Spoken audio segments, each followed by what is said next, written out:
is your name? My name's Bond. James Bond. Bond. James Bond. Bond, what do you think you're doing? Keeping the British end up, sir. Welcome to James Bond Radio. News, reviews, and discussion of all things 007. Pussy. As you can see, I have no problem with female authority. Oh, pipe down, 007. Do you expect me to talk? No, Mr. Bond, I expect you to die.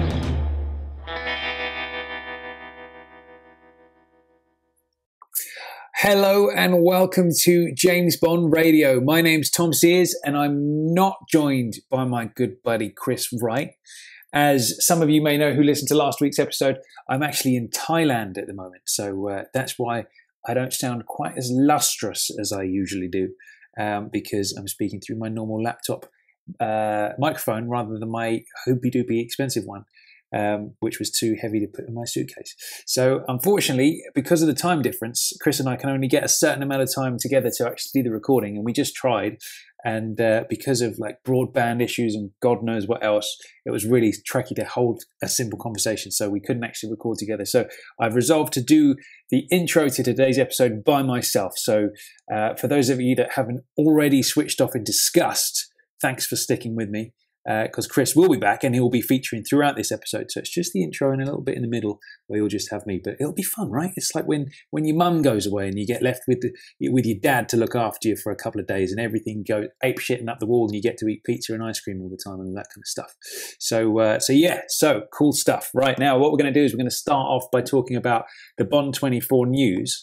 Now, obviously, we mentioned that Christoph Waltz had been cast last week, which is very exciting news. I think everyone's happy with that. However, in the meantime, the kind of rumor mill has been churning, and the word on the street is that he is going to be playing somebody who we kind of know reasonably well in Bond history. Now, I'm going to give you a spoiler alert. So if you don't want to hear this, which I'm sure you already know, but I'm just going to put my hands up just in case. If you don't want to know any kind of spoilery stuff, not plot points, just who he might be playing, I would avert your ears for a moment. I'd skip forward at least a minute or two.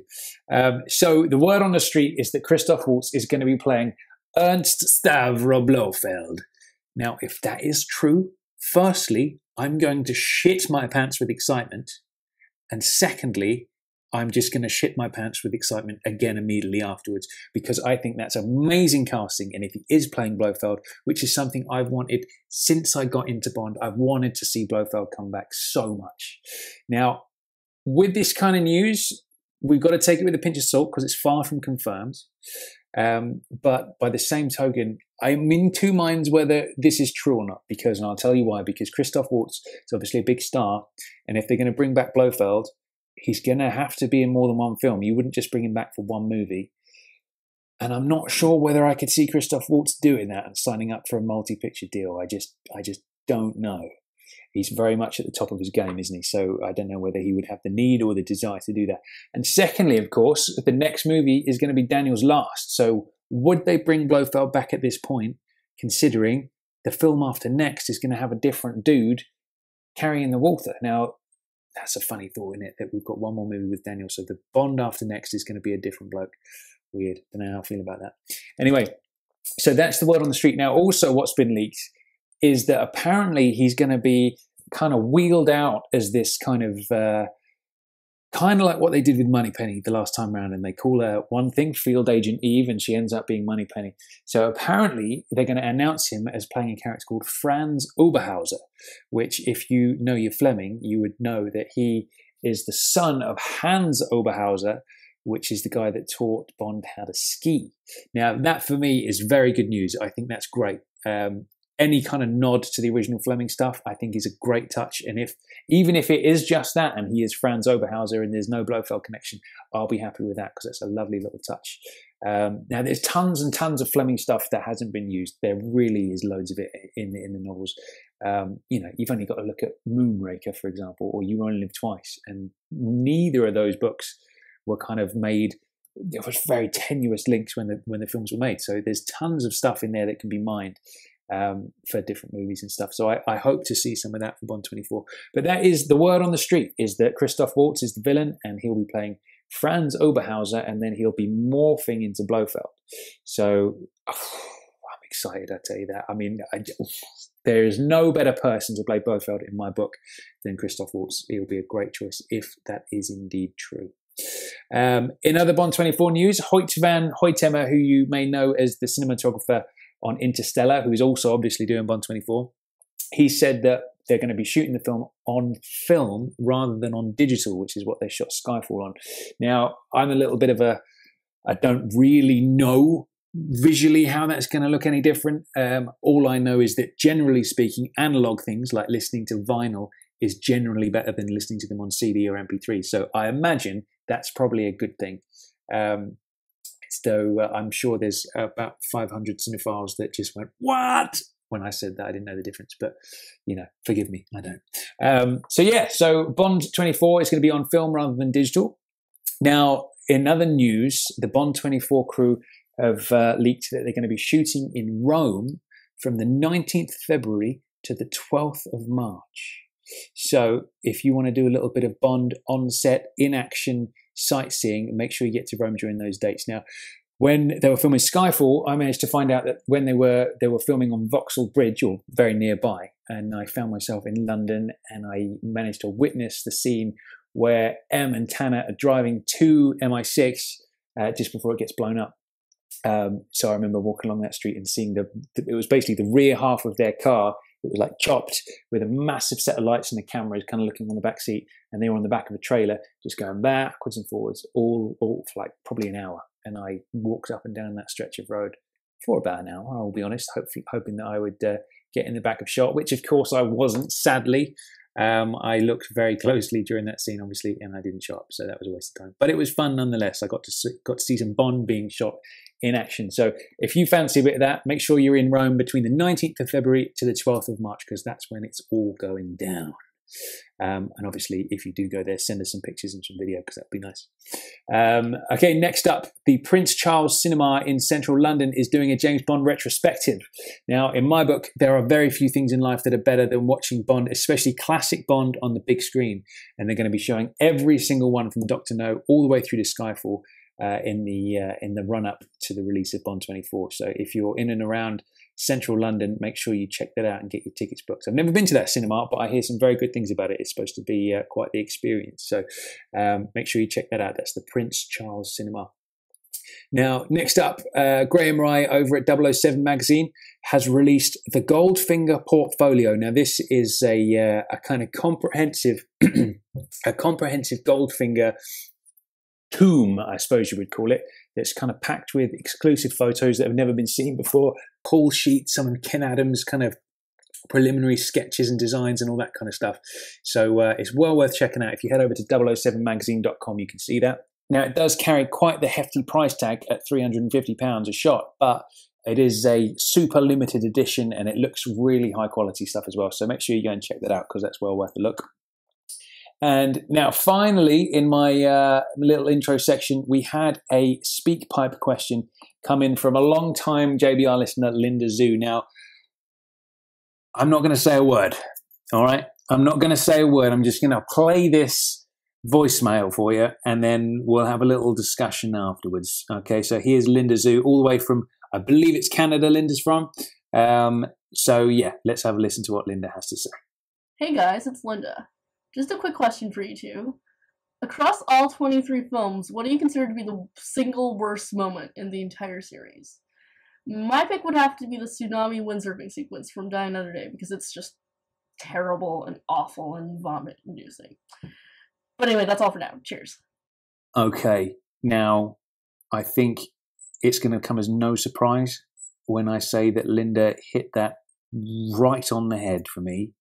I think the worst moment in all of Bond history is that god-awful tsunami skiing parachute abomination. Whoever thought that up needs to have a slap in the face, because it's just the most ridiculous thing. Now, God, Linda, why did you have to do this to me? The thing is, right, throughout all of the Bond series, whenever Bond does something really cool, they play the Bond themes to go with it, right? So whether that's in Dr. No, when he takes a puff of his cigarette and he says the immortal line and you get the Bond theme kick in, or when he says his name in Goldfinger and you get the Bond theme kick in, or he just does something unbelievably cool and you get the Bond theme kick in, it's like, yeah, it just raises the stakes and it just makes it so much cooler, and it makes me wish I had my own personal theme tune as well, right?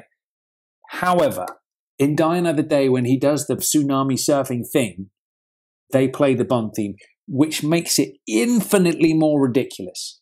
Like, I can't stand to look at it because there's Pierce trying his best, bless his heart, to look cool whilst doing this in front of a green screen. But then you have the Bond theme as well, which just makes it look ridiculous. So yeah, you pinned the tail on the donkey with that one, in the sense that for me is the worst moment in all of Bond history. But great question, and I think it's one that will generate some good discussion. I know we had, after our Diamonds Are Forever review, we had quite a few emails saying that they thought that Diamonds was the worst Bond film ever. So I'm sure there'll be some room for discussion there. So come on over to Facebook and Twitter and all that kind of stuff, and leave us some messages and let us know what you think the worst moment in Bond history is. And on that note, make sure, if you haven't already, come and join us on Facebook, which is just facebook.com/James Bond Radio. Come over to Twitter, which is @James Bond Radio, or you can email us through the website at jamesbondradio.com. And as always, don't forget, you can come and take the ultimate James Bond quiz, which you can sign up for on the website as well, which is a bonus episode that's 90 minutes long, and you can test your Bond knowledge. And last but not least, if you can, come and leave us an iTunes review, preferably a glowing 5-star one. That would be really nice, because that helps us rank higher in iTunes and get more listeners and grow and all that kind of stuff, which is lovely. But yes, Linda, thank you for your question. It's made me revisit a dark period of my life, which was when I went to see Die Another Day, obviously, but we all have to face our demons eventually. And there it is. So yeah, come on the Facebook and social media and all that kind of stuff, and let us know what you think the worst moment in the whole Bond series is, because that's mine for sure. So, as luck would have it, I've just managed to get Chris on the line, so he's going to join us for the Bond trivia round. How you doing, Chris? I'm not too bad, Tom. Hopefully you'll be able to hear me all right. I know it's a bit crackly, but I'm glad we managed to get a bit of airtime anyway. I tell you what, man, recording a podcast on your own is a very different and lonely experience. It is. I've done it a couple of times and it didn't feel right. No. So, okay, so should we just launch into the Bond trivia round? I think that's a good idea. You know what? It's flames, explosion, fire, Bond trivia. So, okay, we'll go straight into Bond trivia. My question for the podcast this week is, what is the first James Bond film to feature a Bond girl undressing fully? Ooh, no, that sounds like something I should know, but I don't off the top of my head. I'm going to give that some thought. That's a good question.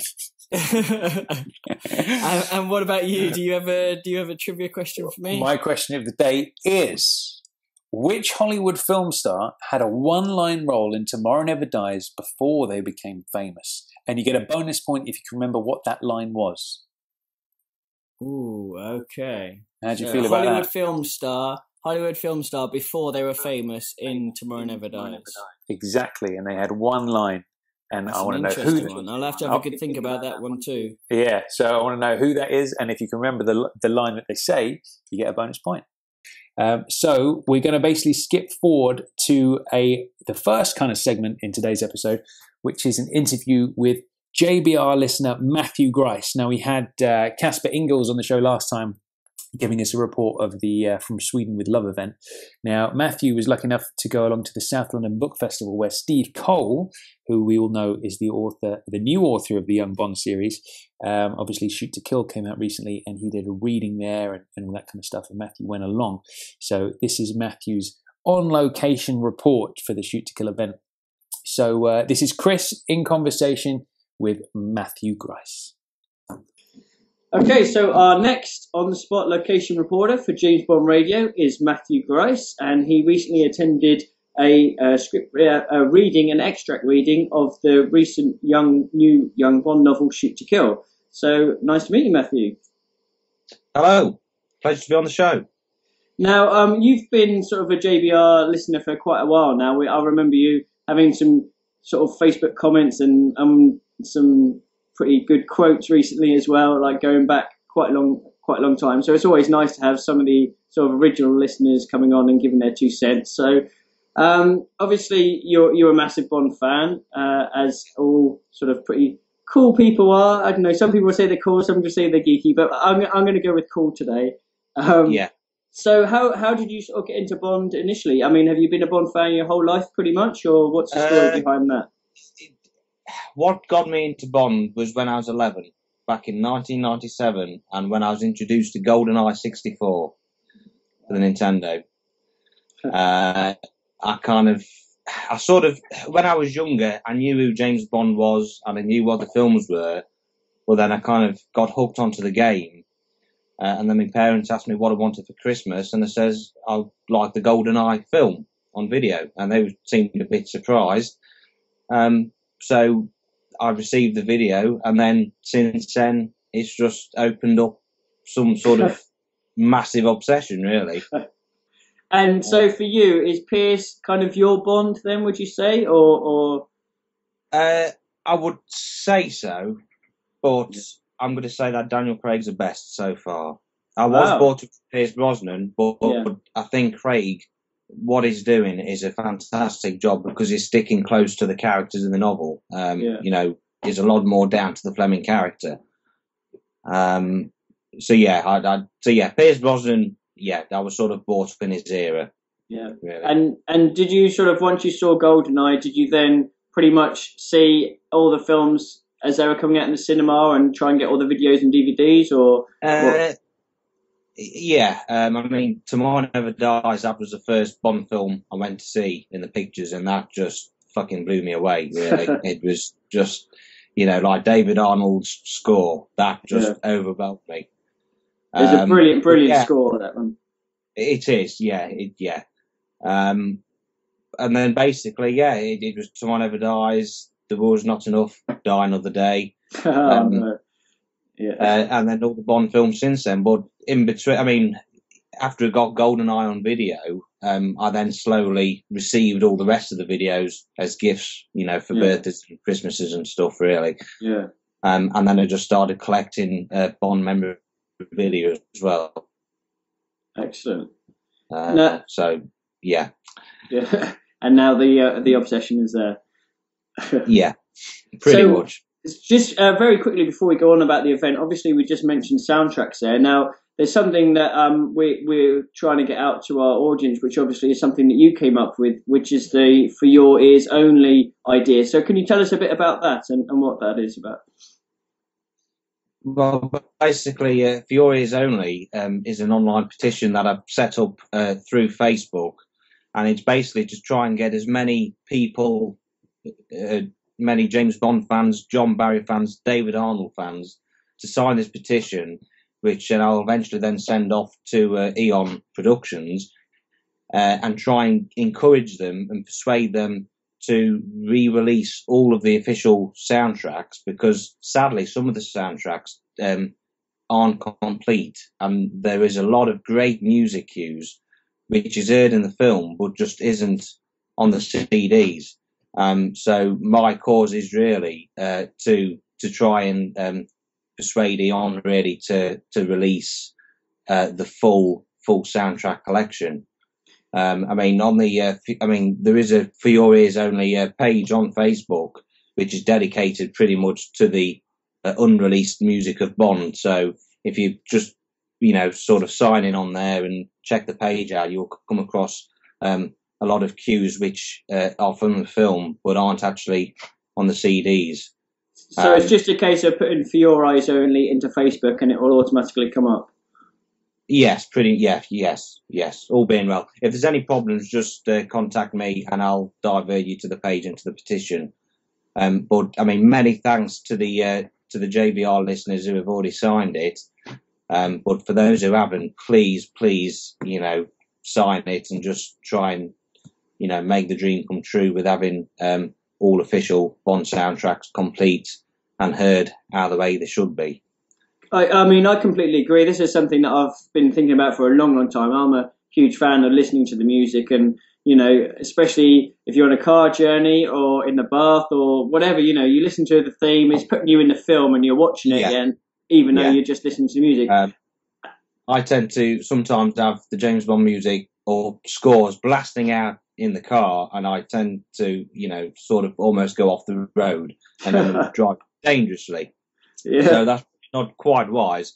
But yeah, there's definitely something about James Bond music which just hypes you up, and if you are at the gym or if you're going for a run, it really does pump you up and kind of makes you feel a bit like James Bond. Yeah. Well, that's the closest we're probably going to get. There we are. Well, yeah. Just listen to music and you'll be Bond. Well, I mean, it is amazing, though, if you think about how much music that has been missing. I mean, the good thing is I've had a look on the Fioris Only page, and some of the cues in there, I know you put a couple for Man with the Golden Gun recently, and there's just so much good music, and it's great music, and there's some, like, for instance, License to Kill, Michael Kamen, is a soundtrack that you don't think, okay, you think it's okay, but you get the full soundtrack of it, and it's actually really, really good. I mean, I think with my Michael Kamen one is, I think on the soundtrack, most of the cues had sort of been merged into one. Yeah. Which was then licensed revoked on the soundtrack. Yeah. But it's just, I mean, interestingly, like Tomorrow Never Dies, that was released, and then a few years later that was re-released with the full score. What the reason behind that was, I'm not too sure, but sadly, it hasn't been done for the rest. Yeah. Interestingly, it's only really the Roger Moore era of films which are lacking the piece of music. The Sean Connerys and the George Lazenby, they are, seem to be complete, but it's just mainly the Roger Moores and some of the Pierce Brosnan ones. I know the Moonraker and the Spy Who Loved Me ones. Both of those had quite a few short cues, which were brilliant, but maybe because they were short, that's why they weren't put on, which is obviously... Well, it's interesting because Nick Raine, who I think is the conductor of the Prague Philharmonic Orchestra, they did an album a couple of years ago called The Essential James Bond, and they did all the theme songs, but in orchestra. And Nick Raine, or I think it was Nick Raine, he conducted it. But then he did a compilation album called Bond Back in Action, that sort of that was him conducting some of the action pieces from Bond. But interestingly, they had he did an unused piece of Moonraker, which wasn't used in the actual soundtrack. Yeah. But he had, for some reason, managed to sort of get it into Bond Back in Action. Oh, okay. So whether or not there's a possibility of actually, instead of re-releasing them, but to sort of re-record the original unused scores, I mean, that's probably another possibility. But I think the reason why they didn't release them all at the same time back in 2003 was down to finance. I think they was just given a budget, and Lucas Kendall, who was the man behind the restoration, pretty much picked out his favoured ones and gave them the full-blown treatment and didn't really bother with the rest due to money. Surprising, isn't it, really? Like, the thing is, the fans want it. I mean, there can't be a fan out there that doesn't want to hear all the music, so... Well, that's it. I mean, that's the idea of the petition, really, is to... I mean, the target is 100,000. Whether or not we'll get that many, I don't know. But we want to get as many people as possible to sign it, and just to take it to Eon and say, look, you've got a huge fan base here, which are desperate and which are wanting you to re-release the ultimate James Bond soundtrack collection with all the scores. Yeah. This is something that the Bond fans, want. So I think it's one day then. Yeah, but I think the more signatures we get, the better, really. So please sign. Everyone that's listening to this, that's your duty. If you haven't done it already, please go to for your ears only, I should say, on Facebook and sign up. And then who knows, in a year, 2 years time, you might have a full soundtrack collection, and it'll be all thanks to this and doing signatures. Yeah, absolutely. Yeah. So, and also, if that is the case, it'll be just nice because then all the Bond fans who have signed this petition can just think, well, actually, I was part of this. Yeah. You know, I was part of this thing, you know, that made this happen. So yeah. So fingers crossed, if we get enough people to sign, we will be able to hopefully get the complete, ultimate James Bond soundtrack experience. There we go. I bet I'm going to have probably another dream with Barbara Broccoli, and that's what I'll be telling her tonight. I'll be saying, Barbara, Babs, come on. Now, this full music collection out there. I'm sure she'll be up for it, but we'll see. Well, yeah. So one of the other reasons that we wanted to chat to you is because recently you attended a sort of an extract reading of the Shoot to Kill novel, which is the new young Bond novel by Steve Cole. So I just wanted to wanted you to just say a few words about the event. You know, how did it go, and how did you sort of end up going there and find out about it and everything like that? Well, basically, I was invited by a gentleman called A.J. Chowdhury, who I believe you met at the Matthew Parker GoldenEye book launch. So very nice man he was too. He basically just said to me, you know, I've got 2 spare tickets to a stream festival down in South London for a book reading with Steve Cole. Would you be interested? And I says, yeah, sure. So on the 8th of November, we went all down and met him. And basically it was like a book festival where they had other authors there and stuff, you know, reading the books, but Steve Cole was there, and he basically just told us a bit about the novel, you know, well, without giving too much away, you know, sort of telling us about the plot. And just anything that you could share with us about that, or? Yes, I mean, basically, there was a lot of children there, which was quite nice because usually with the James Bond fan community, in my experience, it tends to be like, you know, quite a lot of adults, and I should think the majority of JBR listeners are adults. But to see children there was, you know, quite nice to see because then he was then interacting with the children and asking them questions.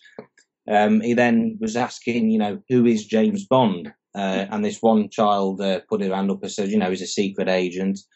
And then this young girl went, you know, his code name's 007. And, you know, I thought, well, this is fantastic, you know. And then he says, you know, do you know who created James Bond? Do you know who wrote it? And this young little lad put his hand up. He says, oh, yes, the author created James Bond. And yes, the author wrote it. It's like, well, okay, it's not quite the answer, but, you know, it'll do.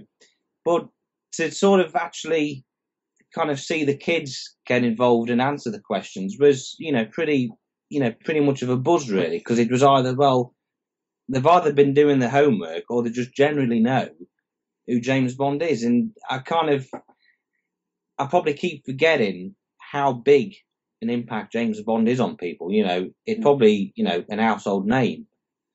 If you don't like him, if you do like him, you still know who he is. And to actually, sort of know that kids know who he is and fully aware of him, is pretty a cool thing, really. That's what I love, man. That's basically next generation Bond fans, and they're already, starting to get knowledgeable. It is. I mean, everything. I sat there and it was just like, this is James Bond school. This is like the lesson in James Bond, teach him early.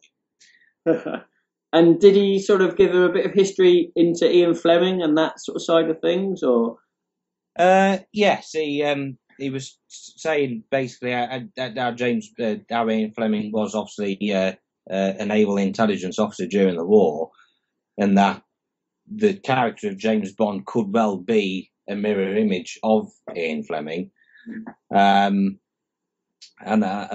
then he was then obviously, sort of telling explaining who James Bond was, obviously before the legend, became the boy.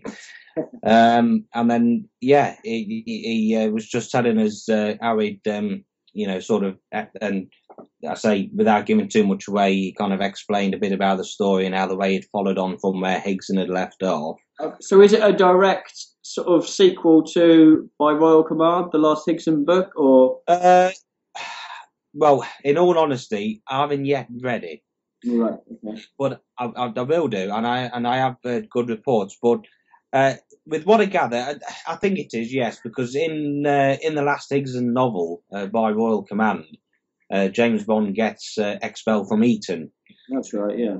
And then obviously in his obituary in You Only Live Twice, it mentions about Eton, and then it mentions about him going to Fets in Edinburgh. Shoot to Kill, James.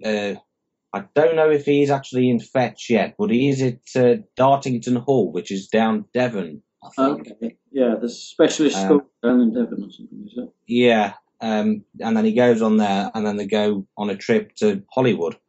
And then that's obviously where the story sort of begins. So, did you get a chance to actually speak to Steve or meet him at all?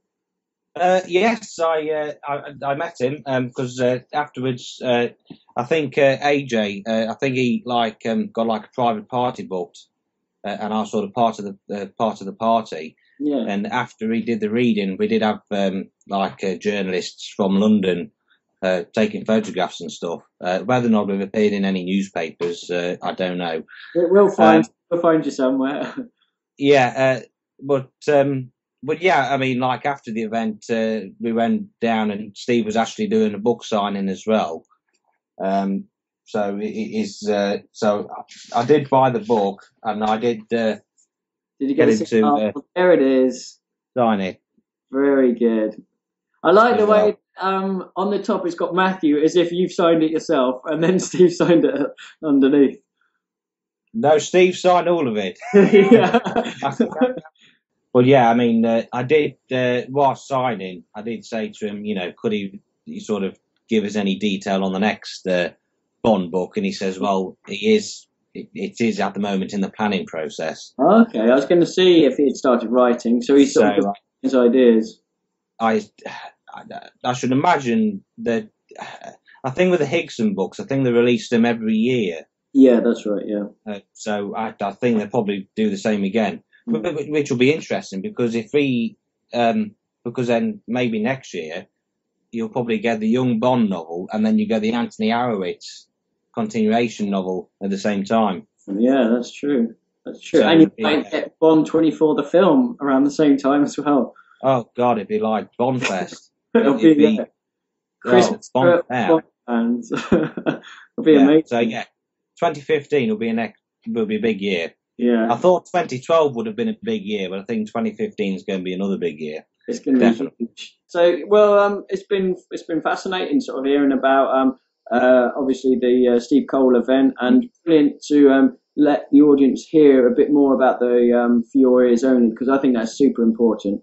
But yeah, no, it's been great to meet you, Matthew, and hopefully we'll get a few more signatures on there, and if there's any sort of future events as well that you attend, then let us know, and we'll have to get you on board for another report at some point. Absolutely, yeah. I mean, it's been a pleasure to be on the show. I mean, I have a tremendous amount of respect for both you and Tom, just purely with what you're doing. I mean, I have the podcast parked up in the calendar and on the diary, so I'm there, getting ready. But it's just a pleasure just to listen to you. But it's not just about the podcast. I think it's all about the community that you've created as well. I mean, you've got a Facebook page with 600 likes. Yeah. I like to say that I've made friends through JBR over Facebook, where we can just have our own little Bond chat, and it's nice. Like for me, previously, finding someone that you can sort of release that valve with. Well, that's it. I mean, James Bond's not like football. I mean, if I go into a pub, you can guarantee you'll get 4 blokes at the bar talking about football. Yeah. I've got no interest in football. Why are they not talking about James Bond?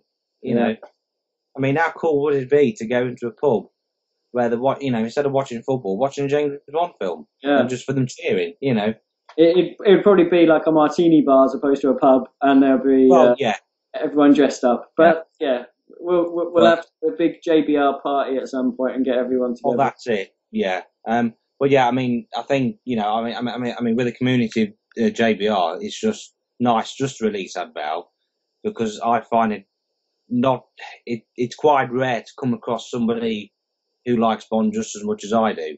Yeah. And to sort of bring a community which you and Tom have built through James Bond Radio, I think it's brilliant, and just keep up the good work, and all the best for the future, really.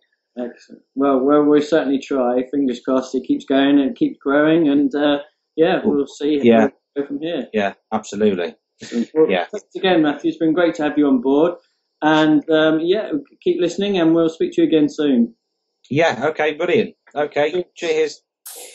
Okay, so thanks to Matthew Grice for giving us the on-location report there for the Shoot to Kill reading with Steve Cole. That was really interesting to listen to. I can't wait to read that book, actually, because I'm overseas at the minute. I haven't actually been able to get a copy myself, but as soon as I can, I'm going to be reading that. Now, we're actually trying to line up an interview with Steve. We've had the affirmative from his people.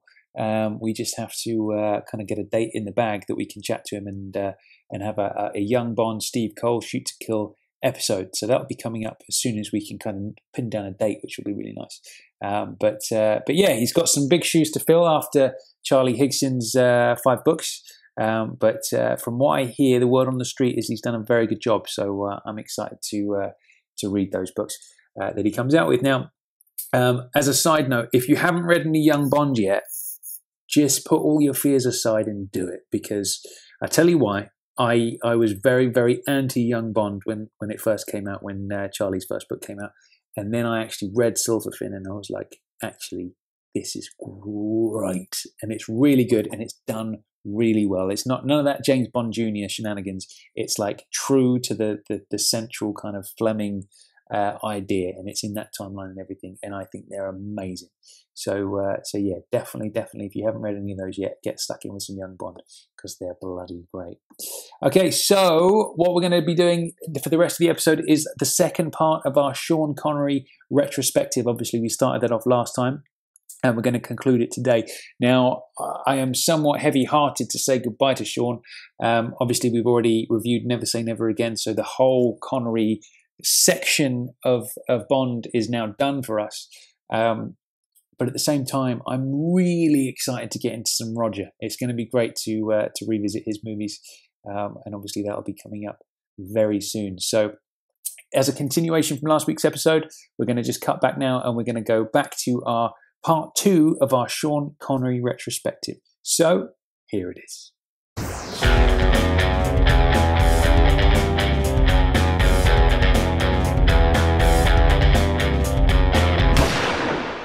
Next up, we've got the best deadly situations. So basically, this is usually where Bond's perhaps been captured and he has to escape from a situation. So there's a lot of iconic stuff in this segment, I've got to be honest. I guess the first one is one of the most terrifying things, because it can happen in real life. It's not too fantastical. So which you basically got the tarantula in bed with Sean. Some would say lucky tarantula. How do you feel about this?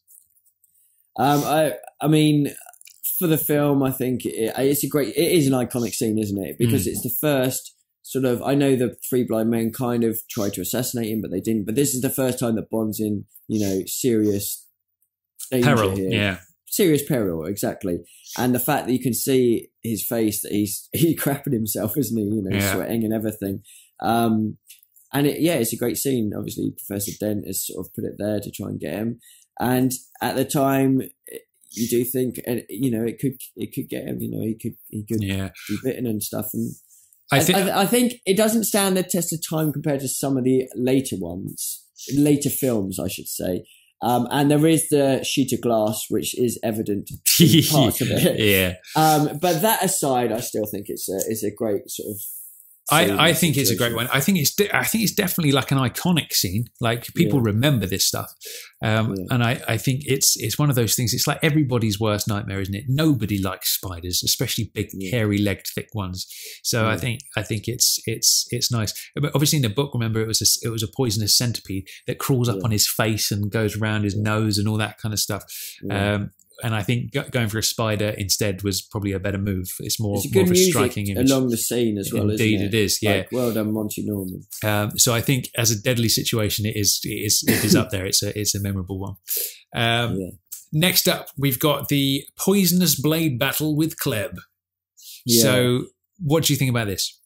So with this one, I mean, it's not so much Bond sort of stuck in something or anything like that, but we've seen what this blade can do. We've seen Morzeni kill Kronstein with it. Yeah. We know it's not good news. And she just turned into a wild battle axe. As soon as a really nice sound effect. As soon as she touches her shoes and the blade comes out, it's a really nice thing. And Bond's like, okay, that's not good. She tries to kick him, uses a chair. And in terms of again, it is super iconic. Everyone remembers the bladed shoe, and the crazy old woman trying to kick Bond to death, sort of thing. So, in terms of sort of iconism, it definitely is right up there. I think I like that iconism. That's a new word I'm going to use. Yeah, iconism. It's something along those lines. I don't know what the actual word is, but iconism works for me. I think it's great. The poison tip shoe is great. And I like he doesn't sort of pull any punches, because if you remember, 1963, violence against women on screen, you don't see, I mean, obviously, I suppose you could argue that it's a little bit different in the sense that he likes to slap him around at this point, doesn't he? Well, he's got like a chair and he's wedged it against her and all that kind of stuff. I think it's cool. Obviously, in the book, she does kick him and he blacks out on the floor, and that's the end of the book. Sorry, I should have done a spoiler warning there, shouldn't I? But there we go. Yeah, so that's definitely a memorable moment. I kind of the difference being with some of the situations compared to others is that some of the times he gets out of them himself. Some of the times someone else gets him out of it. Gets him out of it for him. I do prefer the situations where, due to his wit or his skill, he gets out of the situations himself. Yeah. Obviously, in this time, Tanya kills Kleb. I still think he might have been able to do something, but you never know, because he had to hold her there. What else could he do? So he did need a bit of a hand, but great sort of scene, I think. Yeah, good stuff. And then next up, I think is possibly the most, I say it all the time, don't I? But I think this has to be the most iconic moment, which is the laser table in Goldfinger. Again, what's so good about this is because it kind of taps into every man's greatest fear, which is, of course, having some damage to your penal area. So you don't want that damaged at all. That's like the last thing you want damaged. So to have it cut into by a red hot laser makes every man squirm and shift, I think. It does me. Yeah, it's a nasty one. And how does Bond escape? He uses his wits and his cunning, which is great. He doesn't have somebody come in and kill whoever's operating the laser. It's pure cunning, which I think is great. And again, in the book, it's very different. Like in the book, it's a massive buzzsaw. It's kind of like, which would be equally scary. Which would be equally scary, I must admit. And there's in the book as well. I remember he has a moment which they used in Die Another Day, where he tries to make himself lose consciousness. He basically holds his breath. And the idea is that he wants to make himself pass out so he doesn't feel it when it hits. Yeah. But do you know what? I can't remember how he actually escapes from that in the book now. It's been a while since I was just about to ask you. Yeah. We'll have to get on that one. But they use that in Die Another Day when he's in the hospital bed on the ship. That's it. I quite like that. Yeah. So that's you cannot argue with the laser table. It is basically. That is one. It probably is the most iconic scene in Bond. Do you think? Yeah. I think it has to be. It has to be. You could put others up there, but everyone. Yeah, it has to be. Yeah, it has to be up there. And you've got the line and the dialogue with it and everything. Yeah, fantastic. I mean, again, that line as well. That's the one everybody knows. So it's like a double whammy, isn't it? There you go. So next up, we have a somewhat less deadly table, which is the traction table from Thunderbolt, which I've been on a similar one at the chiropractor before. That's good. Now, for this one, I feel like it's a little bit on the silly side because it doesn't look that deadly. Do you know what I mean? It's like he's being rocked back and forth a little bit faster than usual. And especially there's that shot from the side. And it's just like, I don't know, I just think there's a little bit of silly. I don't really feel like he's in all that much peril in this one. No. What do you think? Well, no, I do agree with you. No, I do agree with you to a certain extent. I think the music, the close up of the underneath of the thing moving, which I think might have been sped up. I don't know. Adds to the suspense and everything like that. In terms of what actually, it's got the whole danger level sort of thing. Yeah. When it pulls it up. In terms of what it could actually do, I suppose perhaps it might be able to paralyze his back. Who knows? It wouldn't kill him. I wouldn't imagine, but I'm sure, perhaps it could fuck up his back or something like that. Do a fair bit of damage. This is a situation where, it's kind of a strange one because he kind of blacks out, doesn't he? And then he's rescued by, Patricia Fearing, but when she comes, it's already stopped. So how has it stopped? Is that what happens? I thought she turned it off. Or did she turn it off? Maybe she did. I know. I remember her unstrapping his. Maybe by the time he comes to, she's already turned it off. I think that's probably what's implied, even if we don't see it, is that he's blacking out and then she does it. Okay, But I mean, as a situation, it's still quite interesting. But there is another one in Thunderball, which is quite an interesting one. Which is the sharks in the swimming pool. Yeah, so this is where he jumps off the roof. He kind of thinks he's got away. Some guy gets him. They both go in. And you think, okay, that's fine. But Largo turns up, presses one of his little levers, so the thing goes across the top of the pool. And you're like, shit, how's he going to breathe? And you're like, aha, he's got his rebreather. He'll be fine. Kills a guy. And then he's like, lift the hatch and let them in, and they're like, oh yeah, crap, he's got sharks. And then obviously that's kind of a tricky situation as well. Yeah, absolutely. Now next up, I think like the there's two that kind of comes to mind for You Only Live Twice for me. One is the poison on the string, which I think is like an unsung iconic moment, isn't it? Because that's so original. You've never seen that before or since. It's such an iconic thing, and the only thing that saves Bond's life here is the fact that Aki is a little bit of a light sleeper and likes to move around when she sleeps a lot. So there's that. But I think that image of the poison dripping down the string, I love it. I think that's a brilliant moment. But then obviously Bond isn't that active in it really. He's just fast asleep and he doesn't know what's going on. So the other one for me is the funny one with Helga Brand after she's got him in the chair and then decides to put him in a plane, only to parachute out of the plane to escape when she could have just stabbed him previously. And she wastes a perfectly good plane in the process. So, I think that's one of those chin scratching moments of like, what? But it's a funny one. Then next up, we've got the burning coffin in Diamonds Are Forever, which I know you're not a fan of this scene. Talk to me. No, I'm not. Well, I love the idea. I think it's great, and that you really do think Bond's gonna get his comeuppance here. Obviously, he's not going to, but you think of the situation, and it is just a case that he gets rescued rather than doing anything himself. And I know you said you can't think of a way that he could possibly do it, and maybe there isn't, and perhaps I am a bit harsh on that because of it. But the actual scene of him in the burning coffin, I think, is great. It is really good. I think that's one of those things that taps into quite a common fear, because like being claustrophobic is kind of quite a common fear for a lot of people. And I think there's that kind of horrible hemmed in, buried alive kind of vibe going on there, which I think Plus is a nice touch. Flames as well. Yeah, completely. So it's a double whammy. So there we go. And then the final one from Connery is Never Say Never Again. Now, obviously, he gets captured, doesn't he, in the castle in North Africa, which he escapes from, and all that kind of stuff. But there's of the small amount of underwater footage there's the sequence with the sharks. Yeah, so this is the one where Fatima Blush has basically popped a little tracking not attracting, but popped a little beacon basically on his scuba tank, which attracts sharks. So he sort of is scuba diving with her. She sort of swims away.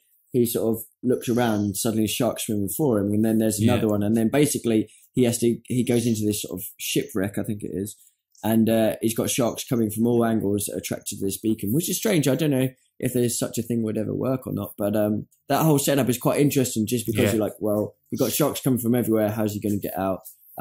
Eventually, he realizes that they must be attracted to something, and he feels the thing, and obviously he gets it off and then manages to just get away. But that's quite a cool situation, I think. Yeah, absolutely. Yeah, sharks with freaking laser beams attached to their heads. So those are the deadly moments. I think the deadly situations, I feel there is no real contest for the best one. I think you've got to say it's the laser table. Do you mean the Goldfinger. traction table? Yeah, the traction table. The laser thing in Goldfinger is by far the most iconic scene. For me, closely followed by the spider in the bed, because I just think that's one of those that could happen. I think that's quite an underrated scene, perhaps as well. For me, the worst one, I'd say my least favorite of that bunch is the traction table. Mine would probably be Helga Brandt's. Oh yeah, that is tricky though, isn't it? That one, because that is a bit of a pointless sequence. Yeah. I'm gonna say joint bottom for those two for me. I think. Yeah. Okay. So moving on to our next segment, we've got the best Connery fist fights. Ooh, so I know there's at least one that's going to leap to everybody's mind immediately. Yeah. So I guess kind of like there isn't one that really sticks in mind for Dr. No. You've got the brief fight with after Jones, after arriving in Jamaica and all that kind of stuff. You got the fight. I guess Dr. No battle at the end is the Dr. No battle at the end. Actually, that's all right. I'd say that's probably the closest you get to a good fist fight. But I feel everything in Dr. No fist fight wise pales in comparison to the fight on the train with Red Grant, which is a deadly old fight, isn't it? Well, it's fantastic. I mean, it's brutal. The way that it's filmed is great, with the lights going out, the sound of the tracks of broken glass, and I love it when they're slamming. They are basically trying to kill each other. It's not any cool. Not trying to do it in a fancy way, not trying to make humor out of it. They are basically trying to rip the shit into each other, the balls off each other. Yeah, exactly, and you can see it. With a lot of movies in there's like the fights look scripted and choreographed, don't they? They look like, now I'm going to pick this up and hit you with it, and do you know what I mean? It looks scripted. Yeah. Whereas, and like, you remember the fight on the stairwell in Casino, just how brutal and deadly that was. This to me is like a template for that. It's like, it's the same thing. It's not a particularly nice looking fight. It's just fucking brutal, isn't it?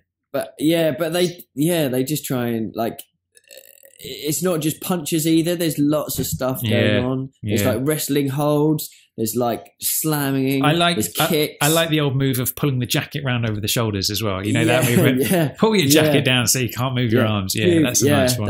It's good. Yeah. I mean, it's brilliant. It is for me the best sort of. Yeah, I think it is. I think it is too. Moving on to Goldfinger, you've got the fight with Oddjob at the end. Now, this one is obviously, it's moving into sort of fantastical territory in the sense that nothing hurts Oddjob. Yeah. It's like you can lob a bar of gold at him and he just shrugs it off. So it's a very different beast, isn't it? It's Bond against somebody who's physically a lot more powerful. And the only thing that takes him down is the electricity. So I think this is a good one because it is like the setting of that fight is so iconic. You're on the Fort Knox set. It looks great. You've got Oddjob there, looking the business as an iconic henchman. I think it is the hat as well. The hat, it's all good. In terms of it, like I suppose it's just not as deadly as the From Russia with Love fight, is it? It's a bit of a different beast. Yeah. No, for me, I think this is probably the second best fight in the Bond series.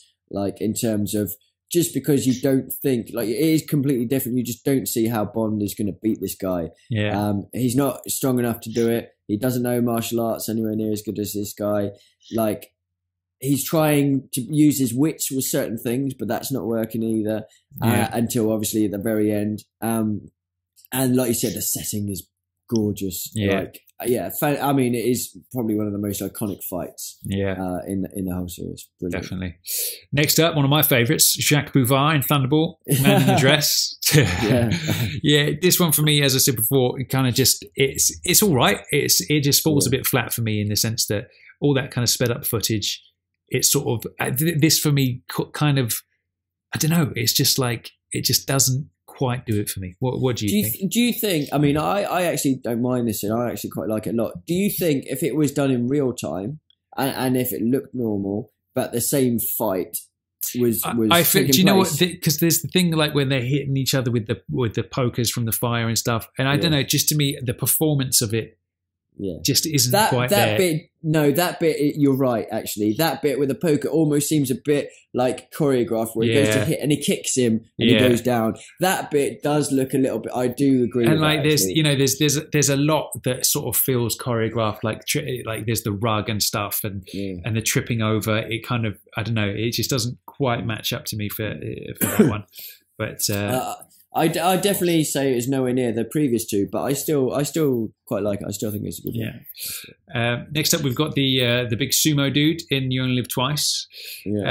Now, this one, I suppose, is similar to the Odd Job fight in the sense that he's against someone physically stronger than him that doesn't seem to respond well to punches.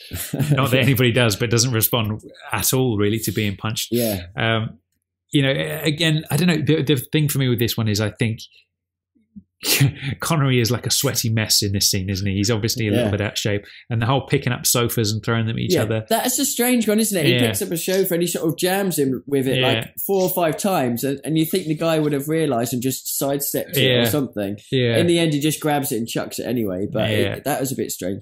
But it's got the added bit where basically the samurai sword comes out and like he obviously tries to catch Bond. And, I do like the bit actually where the samurai dude's got the sword. Sorry, the sumo guy's got the sword, and Bond just basically dives at his legs and sort of like almost a rugby tackle to like dislodge him, and I think that's quite cool. And then obviously uses the idol, so it's not bad. It's not a bad fight. How would you write that one compared to Jacques Bouvard fight? I don't know. I feel like those two fights sort of just both of them fall a little bit flat. Like there's just sort of not a great deal.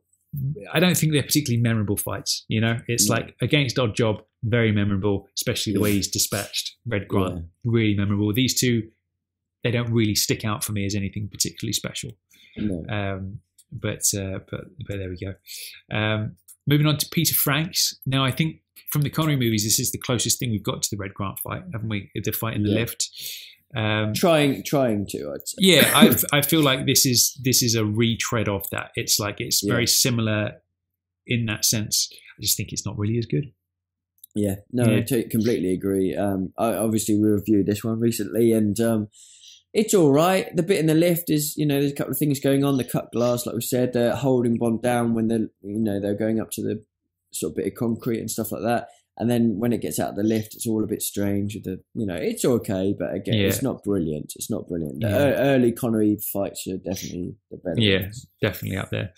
And then finally, we've got the fight with Lippy in Never Say Never Again, which is funny. Like this one is obviously a choreographed fight. There's all those like comedy moments, like running behind all those people watching the TV, watching the football, pulling down the bookshelves and the dressing table or whatever it is, and all that kind of stuff. And then you've got the comedy ending with the jar of wee, which is what kills him strangely.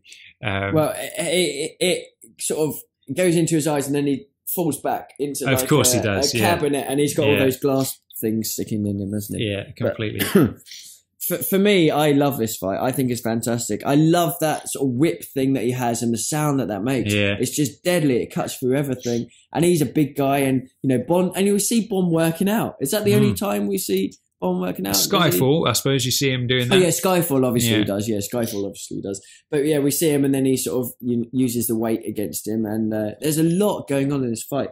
I know, and there is a lot of humour, but there's also a lot of really good stuff. For me, like, how would you rate those fist fights out of all those ones we discussed? Those, Red Grant at the top by a country mile. followed by Odd Job. I think I would say, I think I would, I don't know, I would say Peter Franks or Lippy in third, and then Sumo Guy from You Only Live Twice, then Jacques Bouvard, I think, for me. Do you know how I'd rate it? I'd agree. I'd definitely put Red Grant first. Odd Job, for me, wouldn't be that far behind. I mean, just for the iconic look of it and everything is brilliant, and Odd Job himself. Third, I'd definitely put, without a doubt, Lippy from Never Say Never Again. I think that fight's fantastic, really good fun. Out of the others, I'd actually put Jacques Bouvard next. Then I'd put the Sumo Guy from You Only Live Twice next. And then I'd put Peter Franks. Really? Interesting. Yeah. Okay. Yeah. Just because it's all right. But there we go. Talking about Bond working out, actually, with that, one thing I think is really cool to bear in mind is, like, in the books, Bond isn't the sort of dude who goes to a gym and lifts weights. No. Like, when I remember there's the sequence in Live and Let Die when he's got to swim over to the kind of the island and do all that kind of stuff, and he sort of gets in training, and his version of training is like he'll do a run along the sand and then he'll swim a certain amount of miles a day, and that's his keep fit, and then do regimen. 10 push-ups max a morning or something. Yeah, completely. So instead of, like, because it's odd, isn't it? You can't. I don't see Sean, despite the fact that he was a bodybuilder in real life. Yeah. I can't see him going to a gymnasium. Do you know what I mean? And and lifting weights. Obviously, you do see that and Never Say Never, but I feel like it's unusual. But there we go. So our next little category, second to last category. This is an interesting one. Is a fun one. And it's a question you posed, which is, which of the Bond girls would Sean be most likely to settle down with? Sean's Bond, that is. Yeah. So I can't decide. How do you feel about this? Should we go through them all and discuss them, and then have a quick? I know what one I think he'd settle down with, but let's go through them. Okay, so Honey Rider, what do you think about that one? I think it's. I suppose I don't like. I can't see him settling down with anybody. So I don't know. I feel like Honey's great. I think perhaps she's a little bit too simple and sort of. I can't see them holding much of a conversation. Yeah, no. Tanya, I'd agree. Tanya, again, I feel she's a little bit on the sort of childish kind of side. As soon as they're on that train and she's, all that, oh, will you make love to me in London and all that kind of stuff. Yeah. She's a bit airy fairy for him. I feel Pussy might be in with a chance, despite the fact that she's meant to be a lesbian. I feel like she's sort of she's bi in the film, isn't she? She's useful, isn't she? Well, I like to think that she was a full lesbian and Bond just turned her with his sheer magnetism. Yeah. But she's useful, isn't she? She gets involved. She's tough. Domino, I feel like she's a bit she's the kept woman, a bit innocent. Again, I can't see him. She'd kind of hang on to Bond, wouldn't she? She'd be, having rescued her, she'd probably be a bit of a hanger on there. Kissy, in the book, that is what happens, isn't it? He has a baby with her in You Only Live Twice in the book. Yeah. So maybe that's the one. Tiffany Case, I think, again, she's tough, but I think she'd get on Bond's nerves after a while. Yeah. Well, by the end of the film, she's getting on my nerves. Yeah. So, and then Domino, Patachi, Never Say Never Again, Kim Basinger, Domino. I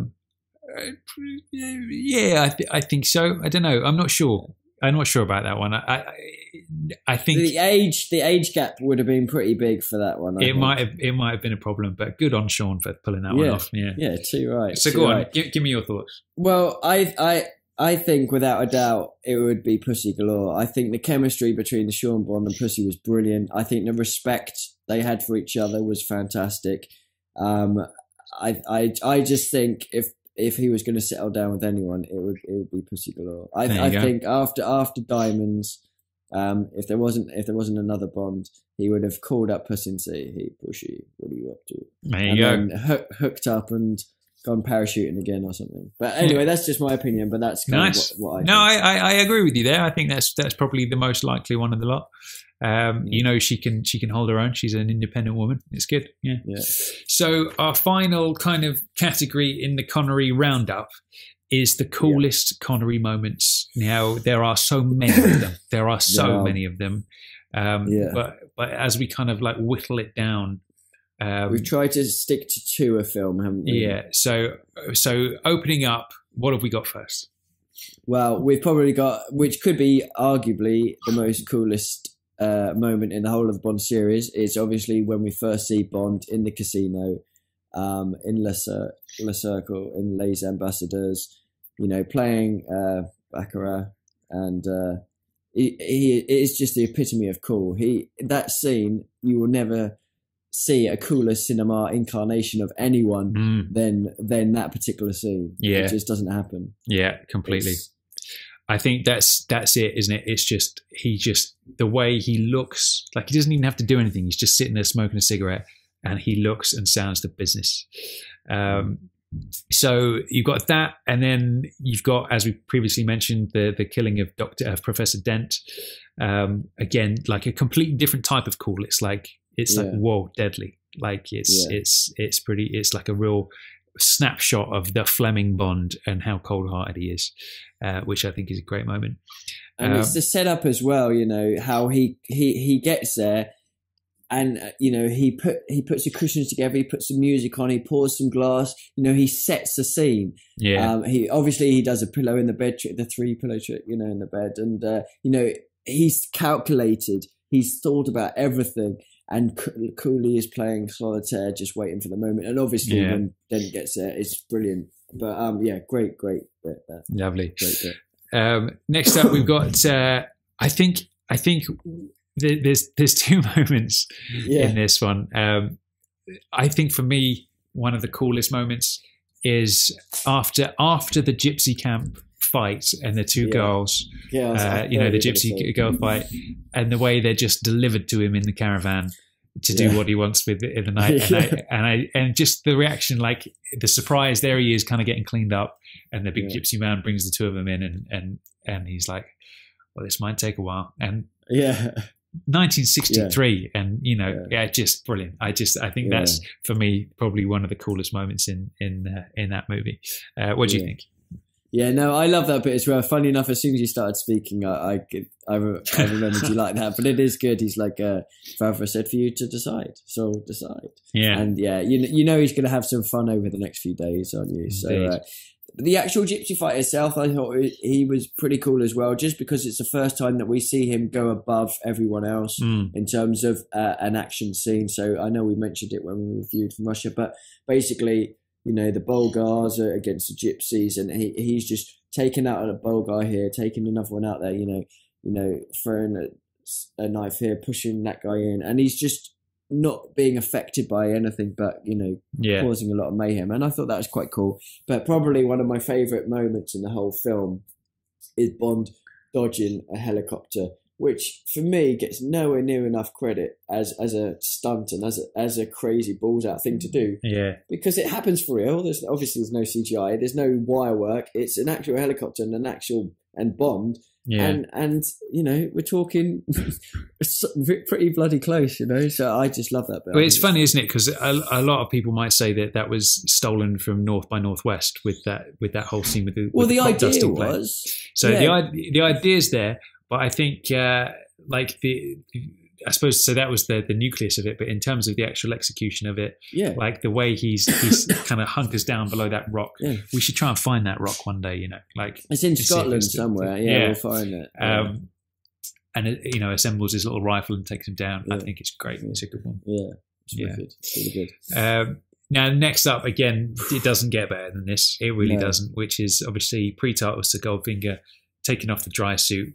White jacket underneath carnation. I mean, come on, like it doesn't get any cooler. No.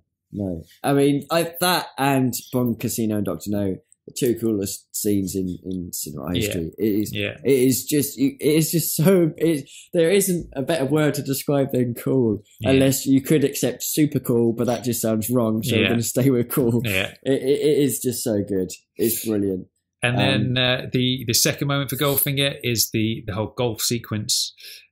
Which again is really subtle, isn't it? The way this whole scene plays out, and it's like there's something happening where Bond's screwing over Goldfinger, and we don't even know it's happening until he actually reveals it to us, and he's standing on the ball and all that kind of stuff, and that whole thing is playing out. I think it's brilliant. Outsmarted, cunning, using his wits. Love it. Yeah. And it gets one up on the bad guy, and he's not happy with it. But fantastic scene. Yeah, brilliant. Next up, now this is one of my favorites, the clay pigeon shooting in Thunderball, where he's like, do you know much about guns and all that kind of stuff? And he's like, seems terribly difficult. Shoots from the hip, gets it in one, and he's no, it isn't, is it? Yeah. And this is about like at least 3 or 4 seconds after the clay pigeon's already been released. Like normally they're ready, and he's just like, and it's like, it's class. I love that scene. It's super cool. And one of my other favourite scenes in Thunderball is when he comes back in, he's just into his hotel, and he finds Fiona Volpe in the bath, and she's looking rather tasty, I might add, and basically says, while you're here, would you mind giving me something to put on? And he basically doesn't say anything, just picks up her shoes, hands him over, sits down, and he's just ready to watch her get out of the bath. I just love that moment so much, mainly because I wish that was me at that particular time. I bet you do. So much. But it's just super cool, isn't it? Yeah, I love that moment as well. That's up there as one of my all-time favourite moments. And just the expression on his face as well. I think it's brilliant. Cool. Moving on to You Only Live Twice. I would debate whether some of these could be described as cool. I think no, that's true. So how I gather you're not going to say Bond turning Japanese and turning into a fisherman. Yeah, no, that I wouldn't say is super cool. There's a whole, when I was young, I loved the fact that he was like a ninja, because there was a whole big thing about ninjas when you were a kid. It's like, these super cool martial artists. And when seeing Bond as a ninja, like when I was young, I was like, man, this is so cool, and seeing him with a what they call with a ninja star and doing all the training, I did like that, and descending into the volcano and stuff like that was great.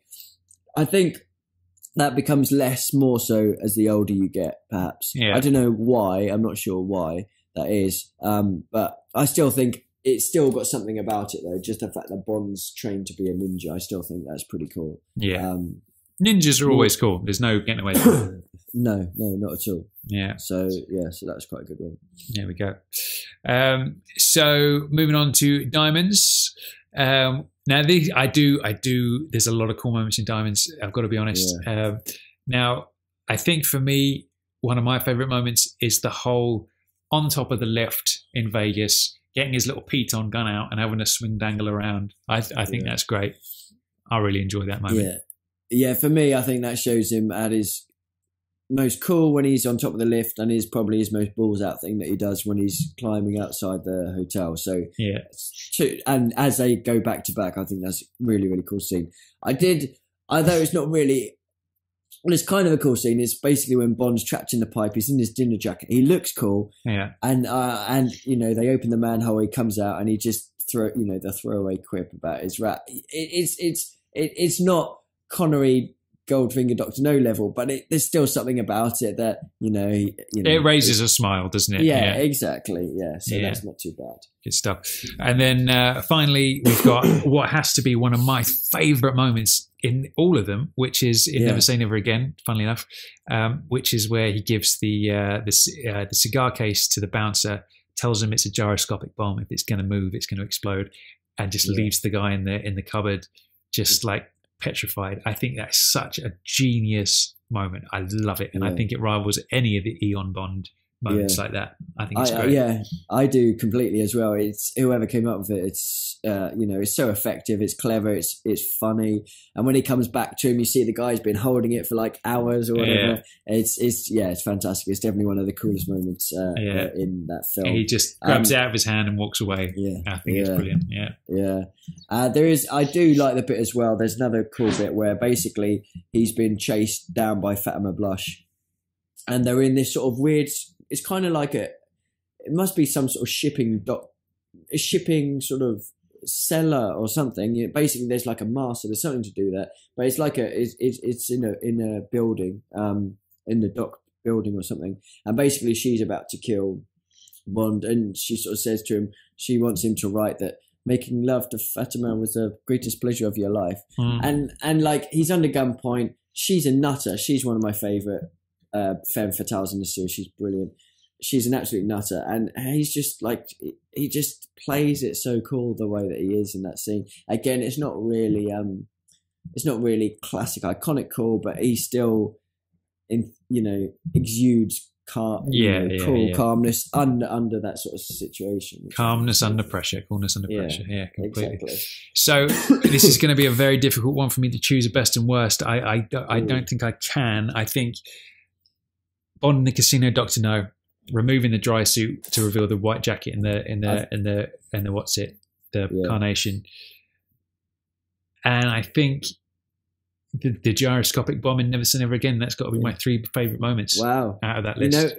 You know what? Well, the first 2 for me would be joint first. Gyroscopic, I wouldn't put quite there, but it'd definitely be up there. But no, I think we're right on the money there, really. Yeah. Bond setting up the kill for Dent. Bond stitching up Goldfinger is great as well. It's all great. I mean, it is all great, really. It's all brilliant. But I think my favourite 2, and I can't split them, would be Bond in Casino, Dr. No, Bond pre-titles, Goldfinger. For me, those 2, untouchable. They are undisputed. Those 2. I mean, like the gyroscopic bomb for me, I mean, comes like a second to those 2. Yeah. So it's like Bond in Casino, Dr. No, dry suit, Goldfinger, joint first, and then the gyroscopic bomb for me. I think it's just brilliant. Yeah. It's good. Cool. So that is the kind of Connery roundup retrospective done in a nutshell. So I suppose one of the things we don't really talk about all that often is kind of like the actors outside of their role of Bond. So we talked a little bit at the beginning about Connery's sort of few movie roles before Dr. No came along. So when we look at Connery after Bond, there's some really interesting stuff, isn't there? Some of which I haven't seen actually at some point. I'm quite shocked to find that I haven't watched The Hunt for Red October. I think I saw it when I was a kid, but I can't remember anything about it. It's a good film. But you've got, I think for me, post Bond, Connery had that sort of thing where he made a lot of shit, didn't he? Like there was that Zardoz movie and just a lot of sort of forgettable stuff. Some of the favourites for me was the Great Train Robbery film. That was fantastic. I love that. Do you remember that sequence where he goes to steal the key and he presses it into that stuff? Into the clay, Brilliant. It's the first Great Train Robbery, isn't it? If I remember correctly. It is, he was still making Bond at that time, I think. So that was it is in between Diamonds and Never Say Never Again. So he hadn't made Never Say Never, but it was I think it was 74 maybe, but great film. I think that's a great film, obviously, and I feel like he had a sort of renaissance from The Untouchables when that came out. Yeah. Like that was definitely, I remember he played a character called Malone in that. Yeah, that's dodgy accent, but bring a knife to a gunfight. I mean, that's one of his iconic quotes as well, isn't it? Which is great. Obviously, Indiana Jones's dad. Yeah, I mean, for me, I'm a huge indie fan. For me, Raid is one of my favourite films of all time, and Last Crusade is right up there. And it's the chemistry between Harrison Ford and Sean Connery in that film, even though they were quite similar ages. It's a pleasure to watch, basically. Well, Bond is the father of Indiana Jones, essentially, isn't he? It was like that's what inspired it. So so there you go. It couldn't be more appropriate. And then I remember going to see The Rock when that came out at the cinema. Nicolas Cage. I thought that was a good one. That was pretty decent. Yeah, solid action thriller. British agent again, wasn't he? Indeed. In it. Yeah. And again in Entrapment, which was like a jewel heisty kind of movie, wasn't it? Yeah, that was Catherine Zeta-Jones. Yeah, that was a decent movie. Yeah. I like that. There's a couple of others I really like. The Name of the Rose is a fantastic film. He plays like a monk. In Christian Slater's first film as like his protege, and basically they're in a chapel in Italy back in, when was it, the 1400s or the 1500s, medieval Italy basically, and he's almost like a Sherlock Holmes type character trying to solve a load of murders, but it's well worth a watch. It's interesting one. I haven't seen that one actually. That's another one I haven't seen. But overall, I mean, he did make some dross. League of Extraordinary Gentlemen being one and probably his last one. And then he did the voice for Sir Billy, which is which I haven't seen, but it didn't do very well on IMDb, so I'm not sure about that. But so all in all, that was it, wasn't it? The League of Extraordinary Gentlemen. That was, I think, 2003. That came out, I believe. Yeah, that was his last live action movie, wasn't it? Yeah.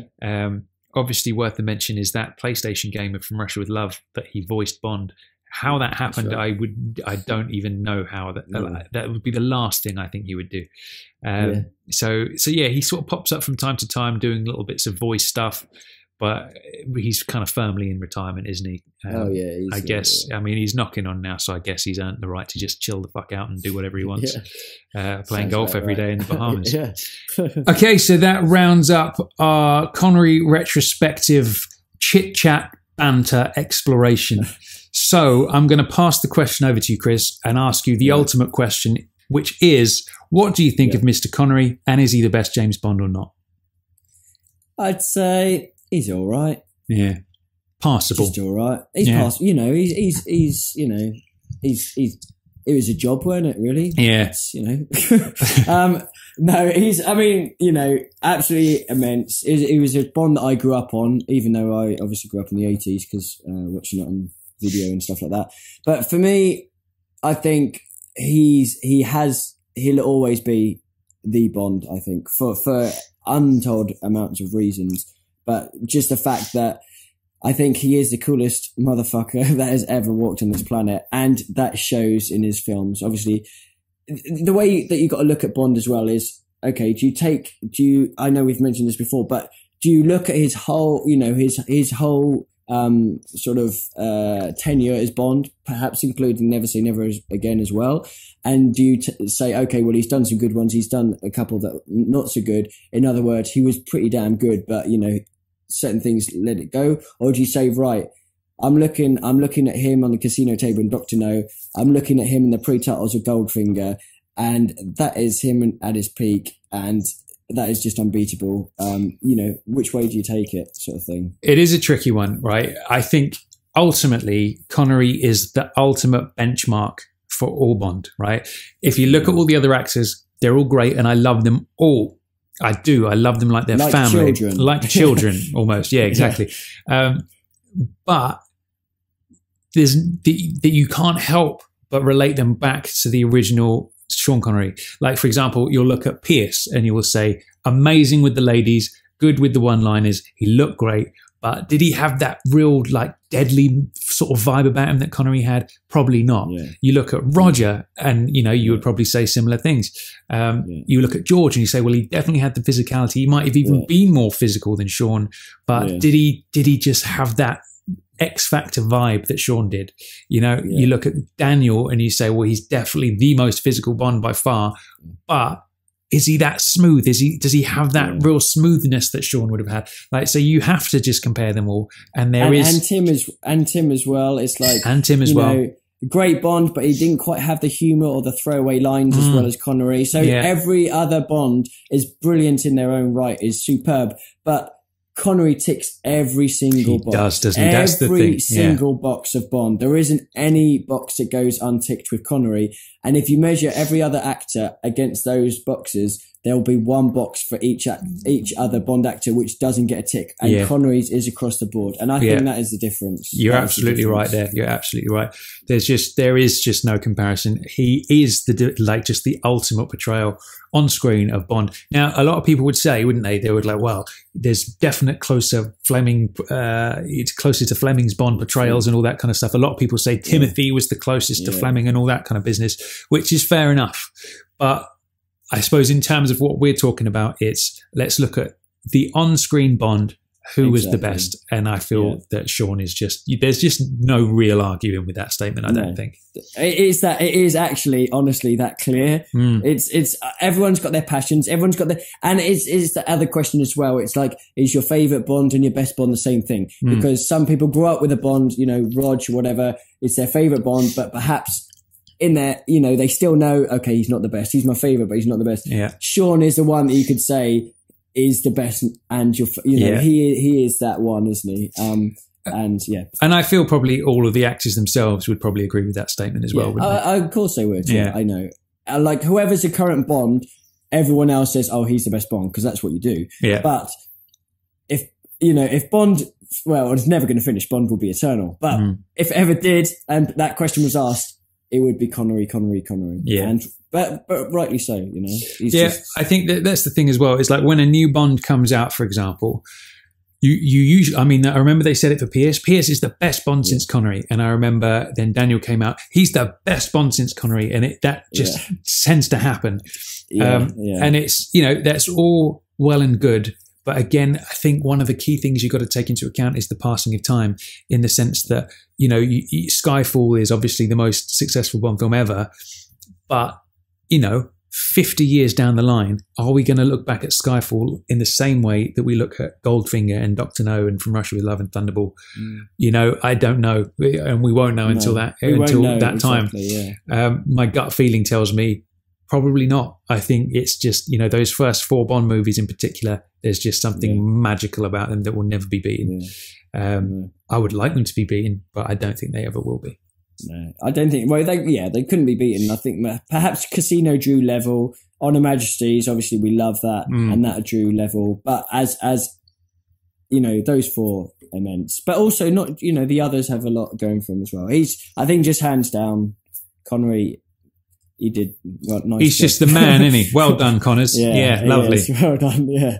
Loved it. Good stuff. Loved it. In fact, I should mention, I forget who it was now, so I apologise. But one of our listeners posted a video to the Facebook page, or maybe it was even Twitter, I can't remember, of an interview from I think 1993, where Sean Connery was on David Letterman being interviewed. And his entrance to the stage is he's in the jetpack and he's like high up on the stage and all the smoke comes down and he kind of lowers down to the stage and then just unbuckles himself and walks over and sits down. Now, that dude, despite being an older man with like no hair and a beard, and he obviously looks like an old man, is still the coolest motherfucker that ever walked the face of this planet. Even as an older man. Even now, he still is. So there's just no argument. But check that out. If you haven't seen it, go type in Sean Connery, David Letterman, and you'll see him in the Thunderball jetpack at the beginning, which I never would have dreamed he would have even touched.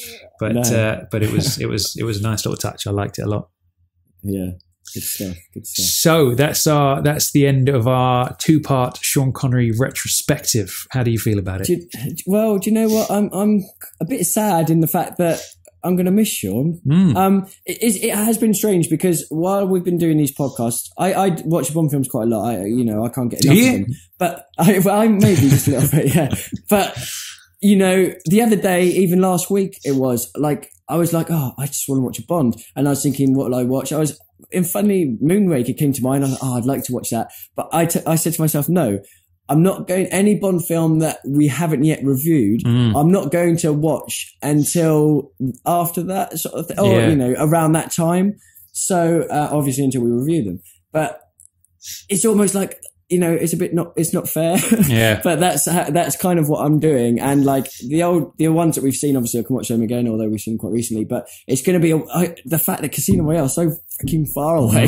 It's going to be. I bet you're loving the fact of Die Another Day, so you don't. Yeah, holding that one nicely at bay. But no, my kind of rule on that front is because, like we mentioned, like I like the fact that there's some Bond films I haven't seen for a while as we go through this process of reviewing them, because it's looking at them in fresh eyes. And for me, that's the whole point of the podcast, is like rediscovering those.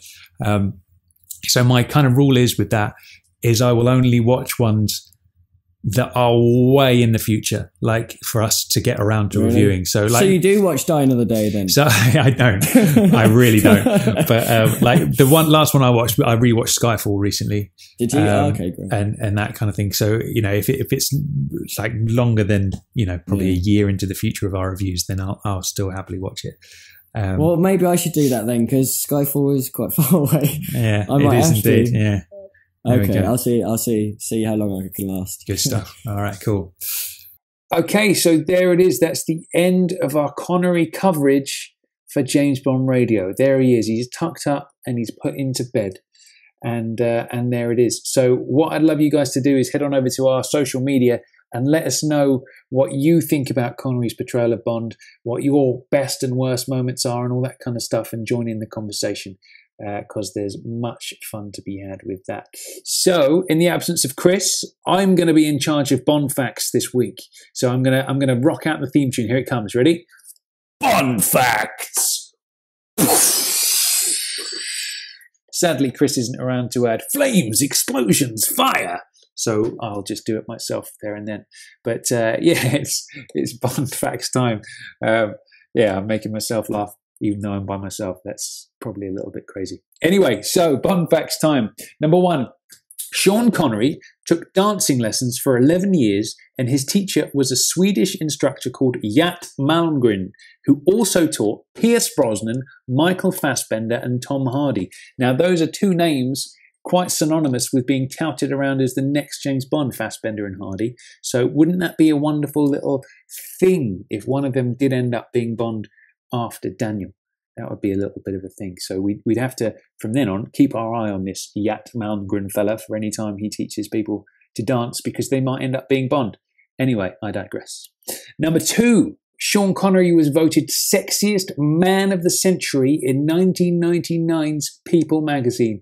Now, as a straight male, I will agree with that statement 100%, because I feel like if there is one man on this planet who could possibly turn me, it would be Sean Connery. So there we go. I fully stand by that statement 100%.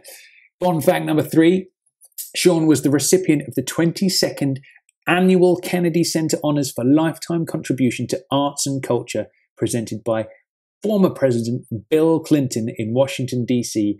on December 5th, 1999. And then Bond fact number 4, he has his own film production company called Fountain Bridge Films, because Fountain Bridge is an area of Edinburgh where he was born.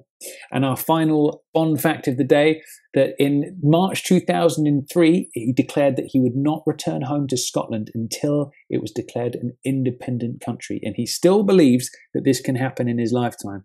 Now, I remember seeing a little bit of stuff in the news about that recently, and it didn't go Connery's way, sadly. So if it didn't happen then, I would imagine it won't happen anytime soon. But God bless him, he loves his Scotland, doesn't he, old Sean? So next up, I would like to point you guys in the direction of our newly expanded blog on jamesbondradio.com. We've had a couple of posts from our long-time JBR listeners, Simon Woolley and Jack Lugo. And old Jack Lugo is so keen, he's only gone and kicked out a second blog post for you. Now, obviously, because we're talking about Connery today, he's done another piece on around the time of Goldfinger. Obviously, he was in the Hitchcock movie Marnie and another one called Woman of Straw. And it's really interesting when you look at some of the stills from those movies. It's like you're looking at a Bond film. He looks just like he does in Goldfinger. He's even wearing the suit and the dicky bow. In one of them, he's even got the white dinner jacket on and the black dicky bow. And it's almost like maybe like a cut scene from Goldfinger or something that you're looking at. It's pretty incredible. So that's something that I haven't done a whole lot of, is explore the kind of the other films of the Bond actors, especially Sean, weirdly, apart from the big famous ones. So it will be interesting to go back and watch him in some of those movies from that period when he was like at his pinnacle of Bondness. So head on over to jamesbondradio.com and check out Jack's article, because it's really interesting. And as always, make sure you leave him a comment on the blog, because our listeners who've written blog posts so far, they put in a lot of effort. So it's really nice for them to get some feedback. So make sure you leave him a comment or two discussing that, because there's some good reading to be had. Okay, so I've managed to get Chris back on the line to answer our trivia question in today's episode. How are you feeling, Chris? Well, I sort of disappeared on the airwaves there a little bit, but luckily I'm back. So back. We'll see how long I last. All right, cool. So let's pose our trivia questions again. Let's hear your one first. Okay. So my trivia question was a rather tasty one, which was, what was the first James Bond film where we see a Bond girl fully undressing? I would have to say that would be Dr. No, wouldn't it? With Ursula in the shower. Oh, that's good, actually. Although, in reality, she did have a body suit on. Did she? But that, in fact, well, yeah, she didn't. She wasn't fully undressed. Like, although that's like in the film, she was meant to be naked, but she did have a bodysuit on in real life. But did I guess, just do that thing where I gave you an answer that you hadn't thought about? Yes, yeah, you did, and you seem to do that a lot. So I tell you what, I'm going to give you a gold star for that because, although.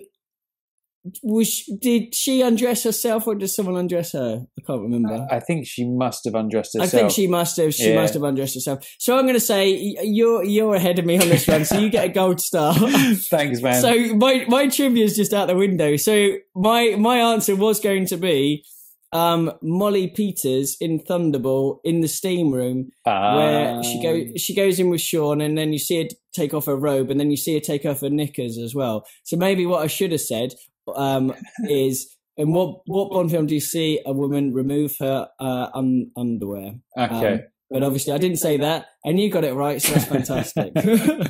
Excellent work. And my question was, which Hollywood film star had a one-line role in Tomorrow Never Dies before they were famous? And you get a bonus point if you can remember what that line was. Well, I know it was the person in question it was in one of the warships, because I know there was a few people who were on the HMS Devonshire or HMS Bedford who had a few one-liners, and I'm sure I can't remember what the line is off the top of my head, and I think who was it now? Who was it? I tell you what, I've kind of got the answer, but I almost don't want to say it unless I can get the line. But I can't remember the line. All right, let's step one it, because that was only a bonus question. Right. So step one. All right, who was it? I think it was Gerard Butler. And you'd be absolutely right. And would you like to hear the line he delivers? What, are you going to do it? Or yeah, is he going to do it? Is he there with you in Thailand? He is. He's with me in the resort I'm at. Yeah, absolutely. Excellent. I'll just get him now. Gerard, come and do the line. Sir, we're now down 14 degrees by the stern. Wow. Oh, that's nice to meet you, Gerard. How are you? I can't keep up that accent any longer. I'm sorry, I lied. He's not really here. That was me. You get a sore throat if you try it for too long. Yeah, I thought I'd fooled you all, but I can't keep that up. But there we go. That's good though. Yeah, Gerard. So what was the line again in non-Scottish? Sir, we are now down 14 degrees by the stern. 14 degrees by the stern. Yeah. Lovely jubbly. Yeah, that's good trivia question, that one. Thank you very much. So let's get straight to it before the internet cuts us off. Now, my quote from the last time, if you remember, was... Whoa. Hold on 1 minute. Go on. Aren't you forgetting something? No. What? Bond. James Bond. How could I forget? I was under the pressure of the internet there, man. I'm sorry. I can't believe I missed that. Okay, so my quote from last time was... Yeah. When was the last shipment? Now, do you know what? That had me troubled for a long time. And I think I still might be. Initially, do you know what I thought of? Was the line this was, not your delivery, because the delivery made me not think of this. But the line I thought might have had something to do with License to Kill or the drug shipment or something like that. Okay. But the line definitely wasn't right. And it had a slight Roger feel to the line when you said it. Yeah. Which really helped me, I think. And then I was trying to think of, what Roger films, is there anything to do with a shipment?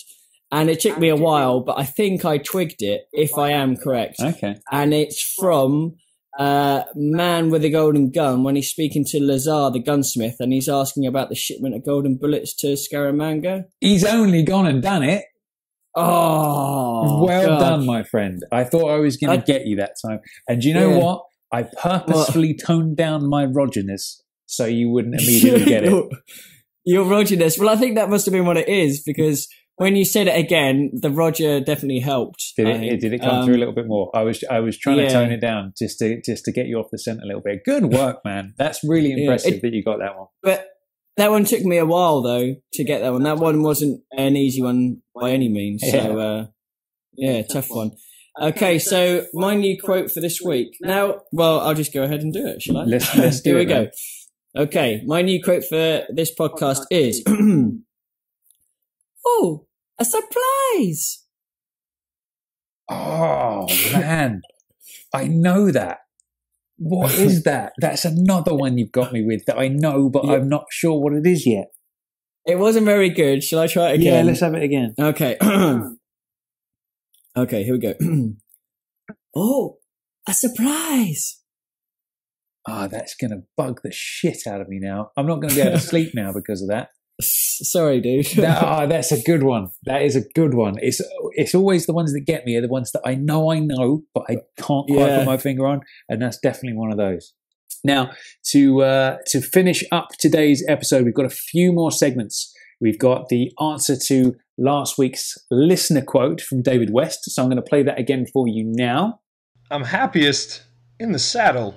And as we commented last time, I have to declare that the best quote we've ever had on the show, because that just is such a dead ringer for who it is.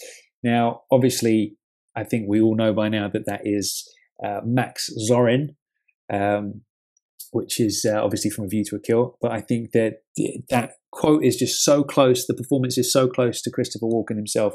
I think, Mr. West, you need a slap on the back, because that was a bloody good show.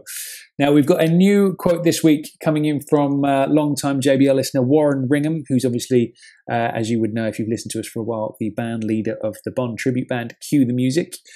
So here is his listener quote for this week. Hi guys, it's Warren Ringham speaking from Cue the Music show. I think by now everybody knows how much I love the podcast. And thank you very much for the mentions that you've given us, but keep up the good work. I wanted to do my little James Bond quote this week, as I've just had a film on while I've been doing a bit of work in my office, and I heard one. I thought this would be great. So here we go. Come on, up you go. I'll do that again. It's, come on, up you go. Cheers, keep up the good work. Bye. Okay. That's a good one. Now, again, like with so many of Chris's, that's one of those that has rung a massive bell with me, but I haven't got it immediately. So I know it rings a bell. I know it from somewhere deep in my subconscious. So I'm going to give it some thought, and hopefully I will get it for next time. So that brings us over to this week's Guess the Music Cue. So this was last week's music cue.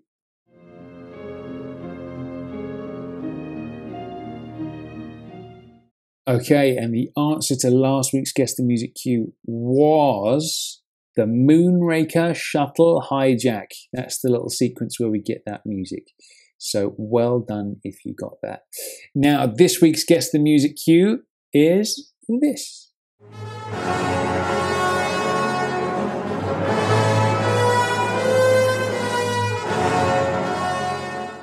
Okay, so that about wraps up episode 27 of James Bond Radio. We're going to be back next time with a mystery subject. So as always, make sure you check Facebook in a week's time for a little clue and a teaser for what the next episode is going to be.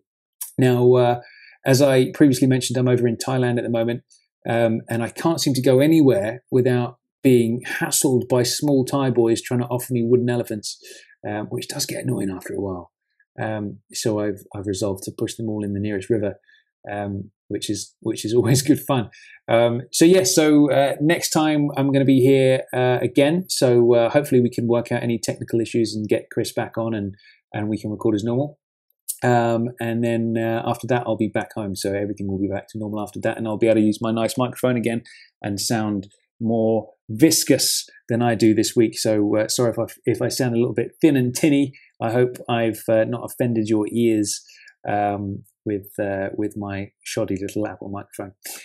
Okay, guys, thank you for listening. It's been fun. I've thoroughly enjoyed myself. I hope you have too.